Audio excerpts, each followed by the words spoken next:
Dinas Pendidikan Kabupaten Indramayu Angkatan ke-7. Yang kami hormati teman-teman pengajar praktek Angkatan ke-7 dan tidak lupa calon guru penggerak angkatan.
Kabupaten Indramayu atau yang mewakilinya, yang saat ini diwakili oleh Bapak Suwardi, Bapak Korwas dari Dinas Pendidikan Kabupaten Indramayu. Yang terhormat Kepala Balai Besar Guru Penggerak Provinsi Jawa Barat, Bapak Dr. Andes Muhammad Hartono MED. Oh, bukan Dr. Andes ya, Muhammad Hartono SH MED. Ya, beliau saat ini belum berkesempatan untuk hadir bersama-sama kita karena ada kegiatan yang perlu beliau hadiri di tempat yang lain. Ibu bapak yang berbahagia, alhamdulillah ya akhirnya kita dapat memulai kegiatan guru penggerak pemberdayaan pendidik dan tenaga kependidikan, baik di bidang TK, PLB, IPA gitu ya. Sekarang sudah tidak ada lagi, tapi sudah melebur menjadi Balai Besar Guru Penggerak. Di Indonesia ada 6 balai besar guru penggerak. Ada Balai Besar Guru Penggerak Provinsi Jawa Barat, Jawa Tengah, Jawa Timur, DIY, Sumatera Utara, dan Sulawesi Selatan. Sementara di provinsi-provinsi lainnya, yaitu di kurang lebih 27 provinsi yang lainnya, itu namanya Balai Guru Penggerak. Lah apa bedanya Pak balai besar dengan balai? Balai besar ada fungsi pemberdayaan atau pengembangan media dan pengembangan inovasi. Jadi ada lebihnya dari balai guru penggerak yang ada di setiap provinsi. Nah, Ibu Bapak, salah satu tugas pokok dan fungsi dari Balai Besar Guru Penggerak Provinsi Jawa Barat adalah melakukan pemberdayaan pendidik dan tenaga kependidikan, baik itu untuk guru TK, SD, SMP, SMA, SMK, SLB gitu ya. SMK enggak, SLB gitu ya, dan semua jenjang, maksudnya semua jenjang, dan para kepala sekolah, pengawas sekolah, calon kepala sekolah, dan calon pengawas sekolah. Jadi kami melakukan tugas pemberdayaan pendidik dan tenaga pendidikan. Saat ini kami juga hadir di kegiatan pelatihan kepala sekolah ya Ibu Bapak ya di Wiwi Perkasa, kalau tidak salah ya Ibu Bapak, ada kegiatan dari Dinas Pendidikan Kabupaten Indramayu yang mengundang kami para pelatihnya untuk melakukan kegiatan penguatan manajerial. Jadi kami hadir Ibu Bapak di Balai Besar Guru Penggerak Provinsi Jawa Barat ini untuk lebih dekat kepada guru-guru yang ada di Provinsi Jawa Barat sehingga menjadikan Provinsi Jawa Barat ini sebagai provinsi juara gitu ya.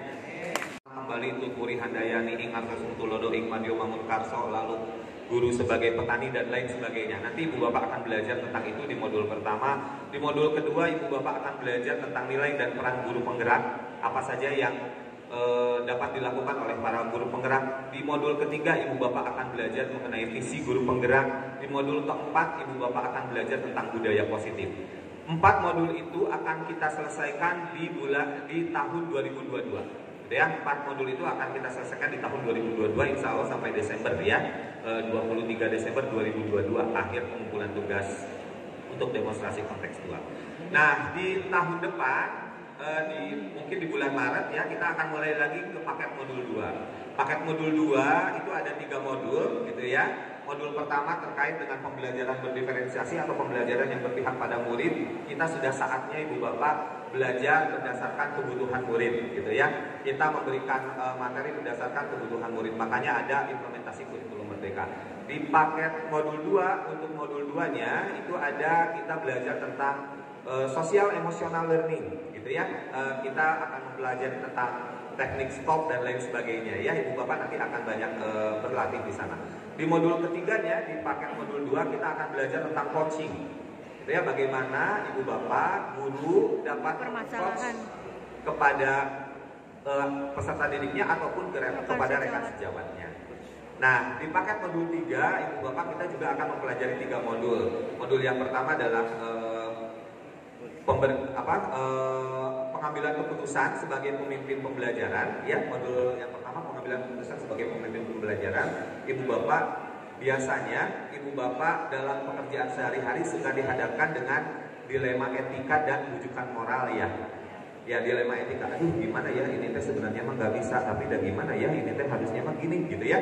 Biasanya gitu ya, suka ada ya. Nah, kita akan mempelajari tentang itu, bagaimana kita melakukan atau menghadapi kalau ada dilema etika atau bujukan moral. Atau misalnya yang disebut bujukan moral itu seperti ini misalnya, setelah selesai perpisahan misalnya kedua panitia, yuk makan-makan yuk, pakai aja uang perpisahan. Aduh gimana ya, ini nggak boleh gitu ya, gimana deh caranya, nah gitu ya. Nah biasanya gitu ya. Nah itu di modul 3.1. Di 3.2 kita akan belajar tentang bagaimana kita mempelajari atau memberdayakan aset PKBA, pengembangan komunitas berbasis aset atau ABCD ya, Asset Based Community Development. Baru di modul 3.3 Ibu Bapak akan belajar mengenai bagaimana mengembangkan program yang berpihak pada murid. Itu semua akan dirangkai gitu ya Ibu Bapak ya. Pembelajarannya secara daring dan luring ya. secara daring Ibu Bapak bersama para fasilitator, ya, bersama para fasilitator dan instruktur, secara luring ya dengan para pengajar praktik yang hebat ini gitu ya. Jadi secara luring Ibu Bapak akan didampingi, baik didampingi ke sekolah pada saat pendampingan individu ataupun pendampingan kelompok dalam kegiatan lokakarya seperti sekarang. Jadi kebetulan pada saat ini ada kepala sekolah yang hadir, Ibu Bapak, para kepala sekolah di momen pertama ini di lokakarya orientasi Ibu Bapak akan melihat gitu ya, Ibu Bapak akan memetakan peta posisi CGP Ibu Bapak sebelum mengikuti CGP ini gitu ya, peta posisi diri para guru penggerak sebelum mengikuti CGP, dan nanti kita juga akan memetakan harapan dan kekhawatiran dari kepala sekolah dan harapan dan kekhawatiran dari para CGP-nya. Para peserta, para PP pengajar praktek ada 31.